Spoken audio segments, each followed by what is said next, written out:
नाज़रीन, world cup game उठा दो के साथ मैं हूं आपकी होस्ट आयशा जुल्फ़िकार। तो आज वर्ल्ड कप का 39वां मैच अफगानिस्तान और ऑस्ट्रेलिया के दरमियान खेला गया है। अभी तक अफगानिस्तान ने तो बैटिंग की है और अफगानिस्तान ने ऑस्ट्रेलिया के खिलाफ टॉस जीतकर बैटिंग का फैसला किया। अफगान बल्लेबाज ऑस्ट्रेलिया के खिलाफ डटकर खेलते नजर आए, यानी कि आज तो वाकई जो इब्राहिम ज़ादरान ने जिसने सेंचुरी बनाई है वो ज़बरदस्त थी इस टूर्नामेंट की अफगानिस्तान की तरफ से। ऑस्ट्रेलिया को जीत के लिए 292 रन का हदफ अब दरकार है, तो कैसा ये हदफ रहेगा और अफगानिस्तान ने जो टॉस जीतकर बैटिंग का फैसला किया ये उनके हक में कैसा रहेगा, हम बात करेंगे। इरफान ज़हीर हमारे साथ मौजूद हैं। अस्सलाम वालेकुम इरफान। और इजहार बाजवा भी हमारे साथ मौजूद हैं। इजहार, कैसे हैं आप? ठीक ठाक, आप कैसे? अल्हम्दुलिल्लाह। इरफान, सबसे पहले तो आप टॉस को कैसे देख रहे हैं, क्या अफगानिस्तान की फेवर में जाएगा ये टॉस? देखें, उन्होंने दो रीज़न से ये डिसाइड किया। हमारे अगेंस्ट और श्रीलंका के अगेंस्ट हमने देखा कि उन्होंने चेज़ करके अपनी विक्ट्री अपने नाम की, तो वो सबको लगता था कि ये शायद चेजिंग की तरफ जा रहे हैं। आज उन्होंने जैसे ओपोजिशन चेंज हुई तो उन्होंने देखा कि नहीं, अगर हम ऑस्ट्रेलिया को पहले बैटिंग देते हैं तो ये बड़ा टोटल लगा देंगे। दूसरा, इंडिया ने जब अपना लास्ट मैच इस ग्राउंड पे खेला था तो बहुत ज़्यादा बॉल सीम और स्विंग किया था, तो ड्यू फैक्टर भी इधर नहीं आ रहा। तो ये सारी चीज़ों को कंसिडरेशन में रखते हुए उन्होंने डिसाइड किया। तीसरी जो मोस्ट इंपॉर्टेंट चीज़ है, उनके पास एक ही ट्रम्प कार्ड है, वो उनकी स्पिन डिपार्टमेंट है और वो स्पिन डिपार्टमेंट के थ्रू इनको फंसाना चाह रहे हैं। उनको पता है कि ओबियसली 2-3 प्लेयर इनके स्पिन को अच्छा खेलते हैं, बट फिर भी उतने एफिशिएंट नहीं है। और इनके पास जो बंच है स्पिन डिपार्टमेंट के अंदर, अफगानिस्तान के पास उसमें लेफ्ट आर्म जो आपके पास रिस्ट स्पिनर है वो भी है, नबी ऑफ स्पिनर है, जो अगर आप मुजीब की बात करें वो मिस्ट्री स्पिनर है, राशिद जो है वो लेग ब्रेक बॉलर है। तो आपके पास तमाम इंटरनेशनल वैरायटी स्पिन डिपार्टमेंट की अवेलेबल है। तो ये इनके पास एक आउटस्टैंडिंग चांस था इस मैच के अंदर कि कुछ एक्स्ट्रा खेल के ये कर सकते हैं। और मेरा ख्याल है कि जो ज़रदान ने आज इनिंग खेली है, इब्राहिम ज़रदान ने 129 की, बहुत आउटस्टैंडिंग है। जितनी तारीफ कीजिए वो कम है। और फिर जो लास्ट में आके कैमियो खेला है राशिद खान ने, वो बहुत आउटस्टैंडिंग था।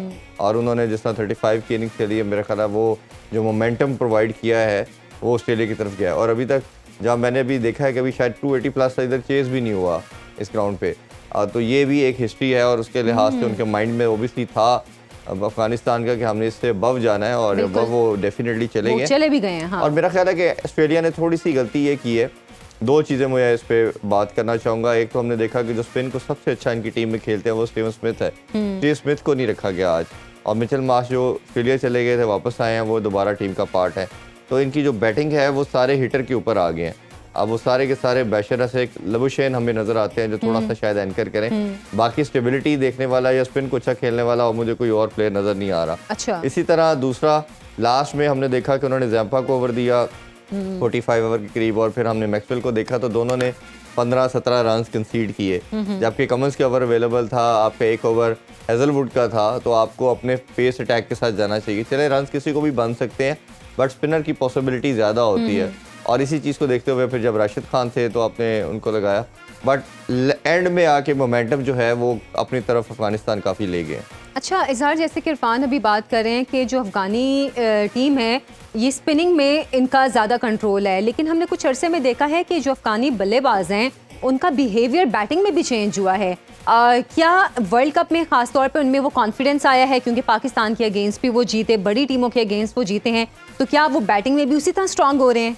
देखिए, अफगानिस्तान की टीम की परफॉर्मेंस को इस वर्ल्ड कप में एनालाइज करें तो आपने देखा होगा जो पहले 2-3 मैचेस थे उसमें उनके जो बैट्समैन था या मिडिल ऑर्डर था, टॉप ऑर्डर था, वो कंसिस्टेंटली विकेट्स देते थे, चीपली आउट हो जाते थे और ऐसा लग रहा था कि they are not made for 50 over cricket. लेकिन आहिस्ता आहिस्ता उनके बैट्समैन ने इम्प्रूव किया, अपनी गेम को इवॉल्व किया, जिसमें क्रेडिट जाता है हशमतुल्लाह शाहिदी, रहमत शाह और इब्राहिम ज़दरान। ये इन्होंने अपनी गेम को इन्होंने अपनी गेम को थोड़ा मॉडिफाई भी किया, और इन्होंने जो गुरबाज का एक तरीकाकार था, स्टाइल था कि वो आते साथ ही अटैकिंग क्रिकेट खेलते थे।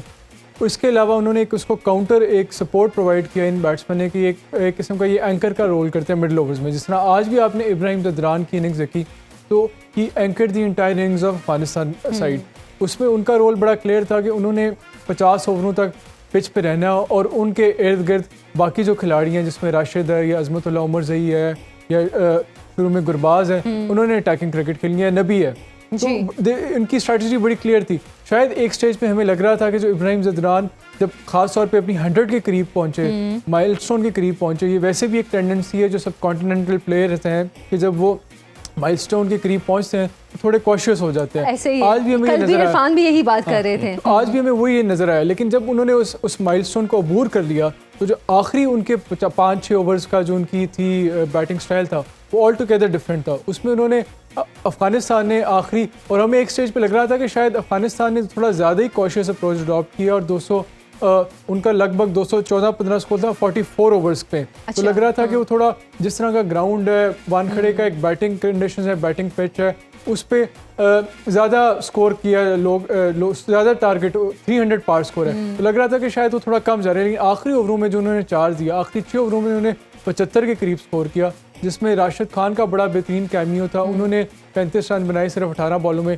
अब जिस तरह लग रहा है कि जो 291 का टारगेट उन्होंने टच कर लिया है, ये बिल्कुल पार स्कोर है, ना ये स्कोर बहुत ज़्यादा है ना ये स्कोर कम है। अगर हम आखिरी 3 मैचेस देखें जो इस ग्राउंड में हुए हैं, जो लास्ट मैच हुआ इंडिया ने 350 के करीब स्कोर किया, जिसमें उन्होंने श्रीलंका को 55 पे आउट किया और 302 रन की विक्ट्री ली।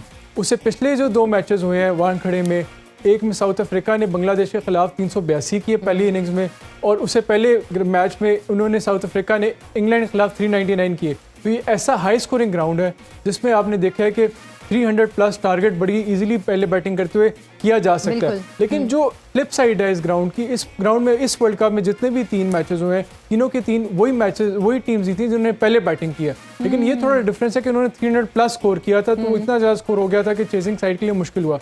और चेजिंग वैसे भी मुश्किल है इस ग्राउंड में। हमने लास्ट मैचेस में देखा कि वानखड़े स्टेडियम में वानखड़े में बैटिंग मुश्किल हो जाती है अंडर लेग। ये बिल्कुल पार स्कोर है। अब डिपेंड यही करता है कि जो ऑस्ट्रेलिया के बैट्समैन है वो अफगानिस्तान की जो एक वैसे तो नॉर्मली पेस बैटरी कंसिडर किया जाता है, लेकिन अफगानिस्तान की एक स्पिन बैटरी है। 4 किस्म के स्पिनर्स हैं, मुख्तलिफ किस्म का उनका स्टाइल है, और वो देखते हैं कि ऑस्ट्रेलिया के जो बैट्समैन है अफगानिस्तान के स्पिनर्स को कितना अच्छा खेलते हैं। ये डिसाइसिव फैक्टर अच्छा, ये तो अभी जब दूसरी साइड की टीम खेलेगी तो इसका भी अंदाज़ा हो जाएगा। अच्छा इरफान, अब तक 7-7 मैचेस खेले हैं दोनों टीमों ने इस वर्ल्ड कप में, और जो ऑस्ट्रेलिया है वो 5 मैचेस और अफगानिस्तान 4 मैचेस जीत चुका है। आज का मैच अफगानिस्तान के लिए कितना इंपॉर्टेंट है? क्योंकि अगर आज का मैच अफगानिस्तान जीता है तो वैसे भी पाकिस्तान के लिए मुश्किलात आने वाली हैं। देखिए, सबके लिए मुश्किलात हो सकती हैं। अगर ऑस्ट्रेलिया के लिए भी पहले इवन बताता चलूँ बहुत इंपॉर्टेंट है। अभी उन्होंने क्वालिफाई नहीं किया सेमीफाइनल के लिए, और अगर किसी तरह ऑस्ट्रेलिया आज हार जाता है तो उनके लिए फिर last match do and die वाले इस सिचुएशन में आ जाएंगे। तो वो कभी भी नहीं चाहेंगे कि अपने आप को उस प्रॉब्लम में डालें, तो उनका आज पूरा कोशिश होगी कि हम किसी तरह आएँ।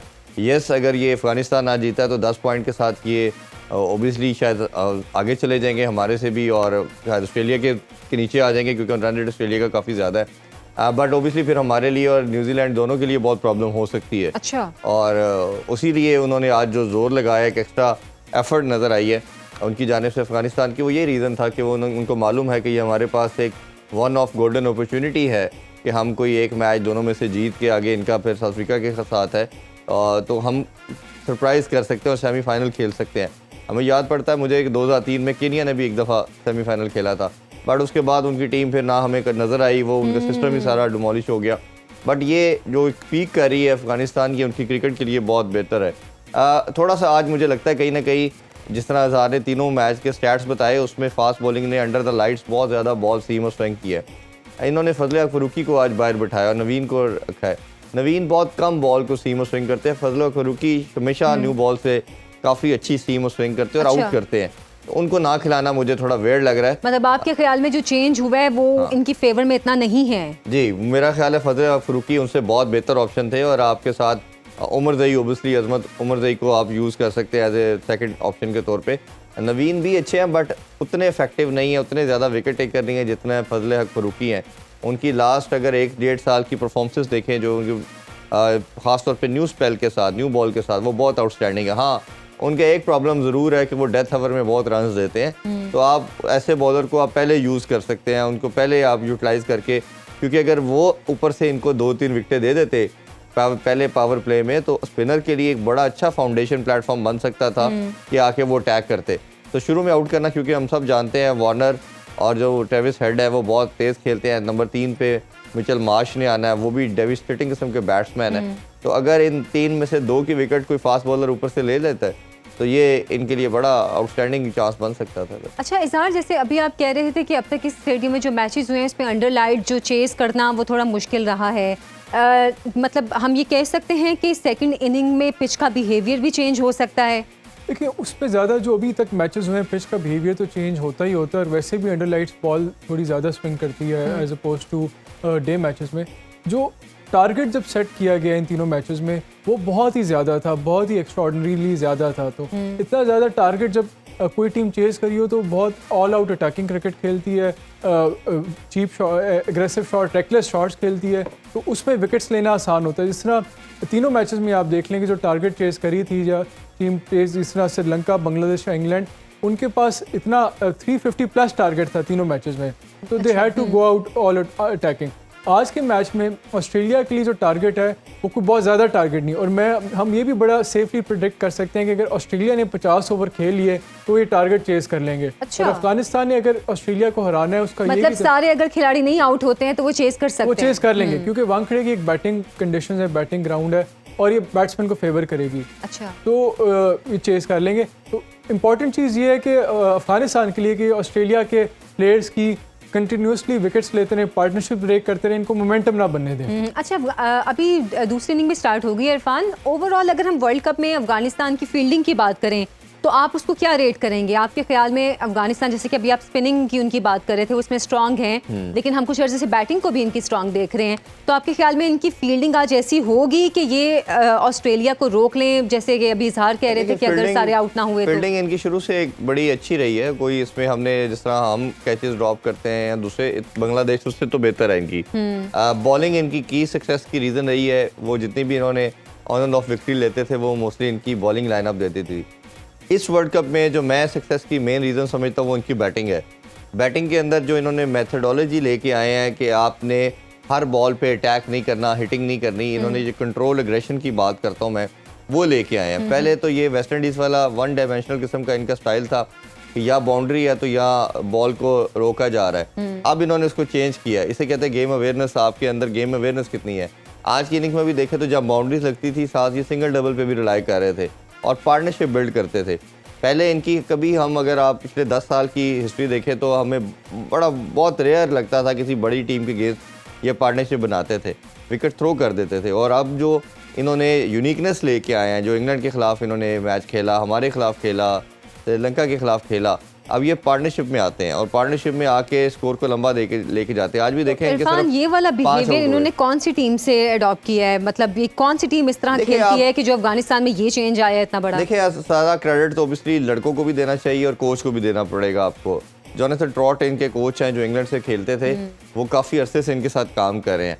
आप ऑब्वियसली जब हारते हैं, जितना ज़्यादा खेलते हैं, जो हम एक बात करते हैं ना, इनके पास एक्सपीरियंस बहुत ज़्यादा है। तो एक्सपीरियंस क्या होता है कि आप जितना खेलते जाते हैं, आप डेली एनालाइज करते हैं, हर डिफीट के बाद बैठते हैं कि आज हमने क्या गलती की। तो इन्होंने ओबियसली, जो हम एज ए एनालिस्ट भी या खुद भी ये रियलाइज़ करते होंगे कि हम आखिर क्या रीज़न है हम मैच नहीं जीत जाते, मैच लाइन को पार नहीं कर पाते हम। तो वो जब उन्होंने उस पर एनालाइज किया तो यही उनको डेफिनेटली सबसे बड़ा लूप होल नज़र आया होगा कि हम जो एग्रेशन है वो तो ठीक है, हमें वन ऑफ फ़ायदा भी दे देता है, बट हम कंसिस्टेंट क्यों नहीं है? इसी वजह से कि हमारा प्रॉब्लम ये होता चला जा रहा है कि हम हर बॉल पे हिट करते हैं, कंट्रोल नहीं लेके आते।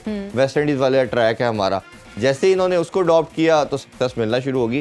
क्रिकेट के फाउंडेशन जो है या बेसिक जो है वो तो सिंपल है, कोई रॉकेट साइंस तो चाहिए नहीं आपको। सिर्फ प्रॉब्लम क्या होता है कि आपको एग्जीक्यूशन करनी होती है। एग्जीक्यूशन के लिए कई दफ़ा आप सडनली आके नहीं कर पाते, आपको ग्रेजुअली जितना आप खेलते हो उतना ज़्यादा आपके अंदर लर्निंग बढ़ती है और फिर आप ओबियसली सीखते चले जाते हो और आप ऑब्वियसली विक्ट्री भी आपको मिलना शुरू होती है। और हम दुआ करते हैं कि हमारी टीम भी ऐसे ही सीखे और विक्ट्री अपने नाम करे। लेकिन बहरहाल ये बात तो कंफर्म है कि अगर आज अफगानिस्तान जीता है तो वो पाकिस्तान के लिए बहुत मुश्किल होने वाला है। आप दोनों का बहुत शुक्रिया इरफान और इजहार। और प्रोग्राम का वक्त भी ख़त्म हो गया है, हमें इजाज़त दें, लेकिन रात को 11 बजे क्रिकेट मस्तियाँ देखना मत भूलिएगा। अल्लाह हाफिज़।